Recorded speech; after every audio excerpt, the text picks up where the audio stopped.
Assalamualaikum warahmatullahi wabarakatuh dan selamat siang semuanya. Sebelum kita memulai kelas pada hari ini, saya persilahkan untuk ketua kelas untuk memimpin doa terlebih dahulu dan sekaligus membantu saya dalam mengisi daftar hadir teman-temannya yang hadir pada hari ini. Kepada ketua kelas, silahkan memimpin doa terlebih dahulu. Baik, terima kasih pada ketua kelas yang sudah memimpin doanya dan jangan lupa untuk mengisi daftar hadir teman-teman yang hadir pada hari ini. Baik, sebelumnya saya mohon untuk teman-teman sebentar untuk memperhatikan materi yang saya sampaikan pada hari ini dan tidak untuk melakukan keributan. Baik, ciri-ciri teks prosedur. Yang pertama ada kalimat perintah atau kalimat imperatif. Nah, yang mana kita ketahui kalimat perintah ini selalu diakhiri dengan tanda seru. Sebagai contoh, kalimatnya berikut ini saya akan sebutkan. Tolong ambilkan buku itu. Kemudian kumpulkan tugasnya sekarang. Nah, jadi itulah yang disebut dengan kalimat perintah atau imperatif. Mungkin contoh lainnya seperti ini. Tolong tutup pintu itu, seperti itu. Dan juga mungkin yang teman-teman juga sering melakukan kalimat perintah ini dalam kehidupan sehari-hari. Apakah sejauh ini paham untuk kalimat imperatif? Oke, baik. Selanjutnya kita akan lanjut masuk pada ciri-ciri yang berikutnya, yaitu menggunakan kata kerja. Nah, di sini contohnya adalah membungkus, memasak, dan memotong. Oke. Nah, dalam bentuk kalimatnya seperti ini. Ibu memasak ayam goreng untuk menu berbuka puasa pada hari ini. Nah, jadi yang dimaksud dengan kata kerja ini yang mana? Ya, memasak itulah yang disebut dengan kata kerja. Tanpa adanya kata kerja, mungkin kalimat yang dituliskan atau yang dituturkan atau yang dilontarkan kepada penutur mungkin sangat susah untuk dipahami. Apa sih yang dilakukannya? Kok tiba-tiba ada ayam goreng aja di meja makan, seperti itu. Jadi sejauh ini untuk kata kerja apakah cukup paham? Oke, terima kasih karena sudah paham. Selanjutnya kita masuk pada ciri yang ketiga, yaitu menggunakan kata penghubung, yaitu kata konjungsi. Di sini ada contohnya, yaitu seperti berikutnya, kemudian, selanjutnya. Nah, dalam contohnya seperti ini. Antrian berikutnya silahkan masuk ke dalam pintu nomor 1. Nah, itu yang mana sih yang disebut dengan kalimat penghubung ataupun kata penghubung? Ya, berikutnya itulah yang disebut dengan kata penghubung, seperti itu. Mungkin ini juga tidak jauh berbeda apabila sebuah kalimat tanpa kata penghubung ataupun seperti tadi kata kerja mungkin sulit untuk dipahami oleh pendengarnya atau mungkin lawan tuturnya, seperti itu. Apakah untuk kata penghubung ini dapat dipahami? Oke, terima kasih. Selanjutnya kita akan menggunakan dalam ciri-ciri teks prosedur yang terakhir, yaitu menggunakan kata keterangan. Langsung saja kita masuk pada contohnya. Ibu memotong wortel menggunakan pisau tajam. Itu adalah yang mana sih yang disebut dengan kata keterangannya? Ya, pisau tajam inilah yang disebut dengan keterangannya. Karena gini, yang kalau bisa saja tanpa keterangan seperti ini disebut dengan kalimat sederhananya seperti ini. Ibu memotong wortel. Nah, itu adalah kalimat sederhananya. Tapi dengan adanya keterangan seperti pisau tajam tadi, itulah semakin membuat kalimat tersebut dapat dipahami dan konteksnya jauh lebih jelas, seperti itu.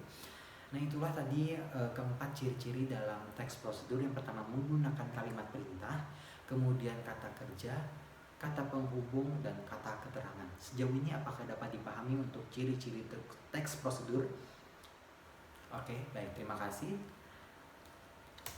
Nah, selanjutnya kita masuk pada susunan atau struktur teks pada prosedur. Yang pertama itu dia ada bagian tujuan, kemudian ada bagian material, kemudian yang ketiga ada bagian langkah-langkah, dan yang terakhir adalah penutup. Kita jelaskan dari bagian tujuan dulu. Bagian tujuan ini biasa terletak pada bagian judul, seperti tata cara membuat kue nastar, seperti itu. Atau mungkin contoh lainnya cara untuk menyalakan laptop atau komputer seperti itu. Jadi sebelumnya untuk teks prosedur ini dominan digunakan dalam sebuah media tutorial ataupun tata cara seperti itu. Mungkin teman-teman juga akan memahaminya eh, ketika saya akan menjelaskan pada susunan berikutnya. Kemudian ada bagian material, yang mana bagian material ini berisi alat dan bahan yang digunakan seseorang untuk apa yang ingin dia lakukan seperti itu. Nah, jadi alat dan bahan ini itu sangat penting untuk digunakan dalam hal yang ingin kalian lakukan dan seperti itu. Nah, tadi seperti contohnya tadi judul cara menyalakan laptop ataupun komputer seperti itu. Nah, di sini pasti ada alat dan bahannya dong. Alat yang digunakan pasti laptop. Bahannya ya mungkin kalau bahan sih sepertinya lebih dominan kepada penggunaan seperti bahan makanan seperti itu. Nah, tapi kalau untuk judul tadi ya bahan yang digunakan adalah laptop.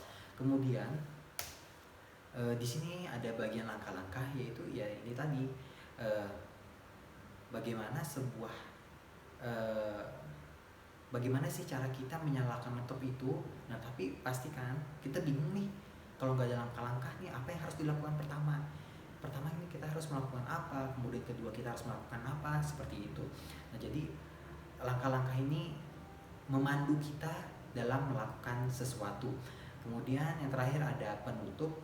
Nah, penutup ini bukan kayak berarti kayak oh sudah selesai sekian terima kasih, bukan hanya itu. Nah, jadi di sini di penutup ini kayak memberikan apresiasi atau simpulan apa yang telah dibuat atau dilakukan seperti itu.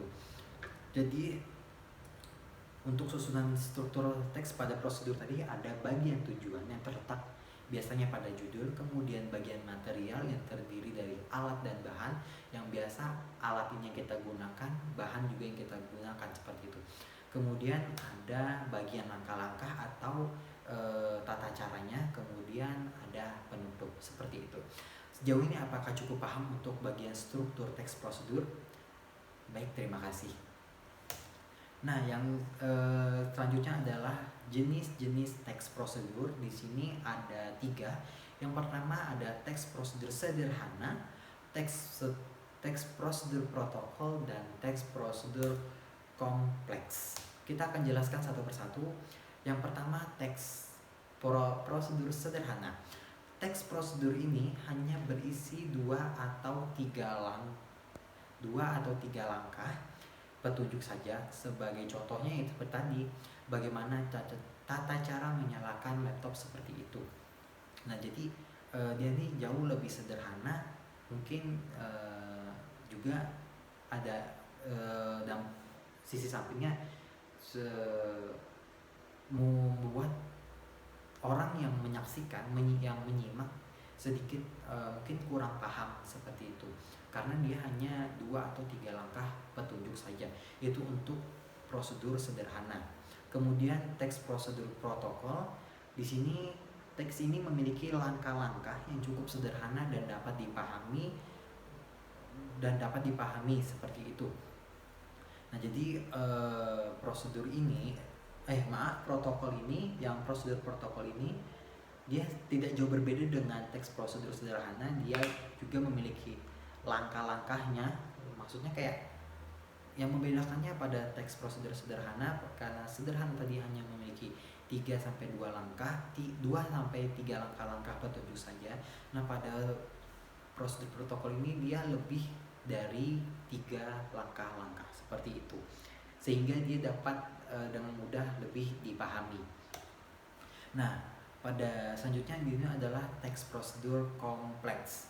Teks ini menjelaskan langkah-langkah jauh lebih detail, jauh lebih rinci, sehingga dapat dipahami dengan seksama. Nah, jadi dari ketiga tadi seperti prosedur sederhana, teks prosedur protokol, dan prosedur kompleks ini, yang lebih sering digunakan orang adalah teks prosedur kompleks, karena dia dijelaskan secara rinci, secara bertahap, karena memiliki langkah-langkah yang jauh lebih banyak sehingga dapat dipahami oleh pendengarnya ataupun yang menyimaknya seperti itu. Itu dia tadi ketiga jenis-jenis dari teks prosedur. Kemudian yang terakhir adalah simpulan pada isi teks prosedur. Pada bagian ini sedikit menjelaskan kembali isi dalam teks prosedur yang telah dilakukan atau yang telah dibuat dan berusaha dapat mempengaruhi seseorang agar mereka juga melakukan sesuatu hal yang sama seperti itu. Nah, jadi pada simpulan ini tuh kayak mereka mengajak pendengarnya, penontonnya ataupun yang menyimak merasa tertarik ingin melakukannya, karena yaitu tadi yang seperti saya sebutkan, teks prosedur ini lebih banyak digunakan dalam media tutorial karena dia menjelaskan langkah-langkahnya secara detail dan secara rinci seperti itu.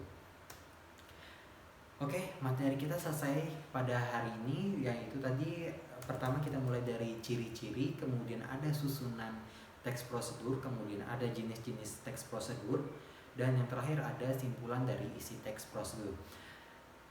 Sejauh dari keempat materi yang saya sampaikan pada hari ini, apakah ada yang ingin ditanyakan? Apabila tidak ada yang ingin ditanyakan, saya akan memberikan latihan kepada kalian semua untuk membuat teks prosedur. Jika ingin ditanyakan, silahkan. Oke, jika tidak ada yang ingin ditanyakan, saya memberikan kalian latihan untuk membuat teks prosedur. Yang saya lihat itu adalah bagian isinya, bagaimana itu jelas dan dapat dipahami oleh pembacanya, seperti itu. Dan dikumpulkan pada minggu depan di pertemuan berikutnya. Baik, terima kasih untuk kelas hari ini. Semoga dapat dipahami dan saya akhiri. Wassalamualaikum warahmatullahi wabarakatuh.